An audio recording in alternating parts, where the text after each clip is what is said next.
the globe is a sphere, how does a balloon float into the sky? Balloon floats into the sky because the air weighs less in the balloon than the air around it. So, because the air around it is heavier, the air around it gets pushed to the earth closer, the force of the air, the heavier air around it, is pulled to the earth more than the air in the balloon.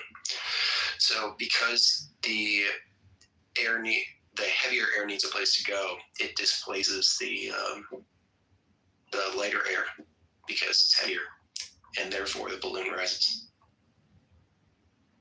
What about the sailboat? When you put the sailboat, a paper sailboat, into the water and lift it, how did it float away into the water? Can you explain that? Why do sailboats float? Is the question? Yes, why do sailboats float? Thank you. Yeah, why do boats float? Boats are constructed of heavy things, things like wood and steel, and those are way heavier than water. However, they have this big cavity in them that's filled with air, and air is a lot lighter than water. And when boats float, it's how do I describe this? The amount of displacement. I actually pulled it up for you. Boats float because of buoyancy, an upward force from water that counteracts gravity. Yeah. It floats if it displaces a volume of water that weighs more than the boat itself.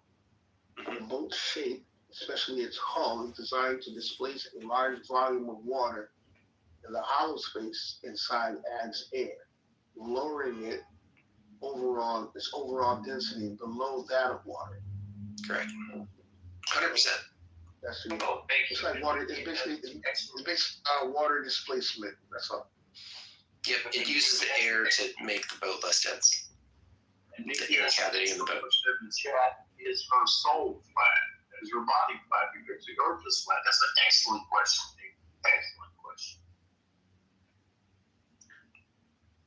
I'm sorry, what was the question?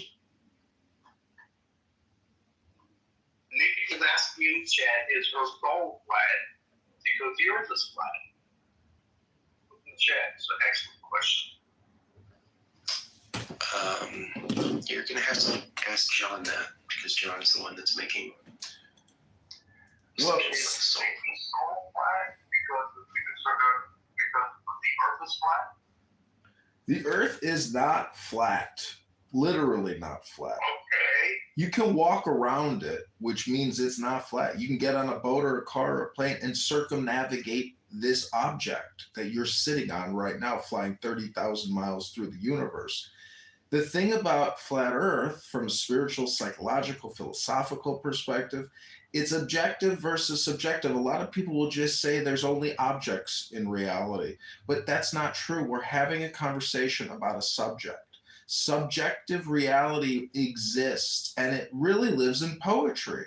So if you want to do neuro-linguistic programming, ASMR, dialectic therapy, you might read spiritual books to essentially create a flat earth in your mind.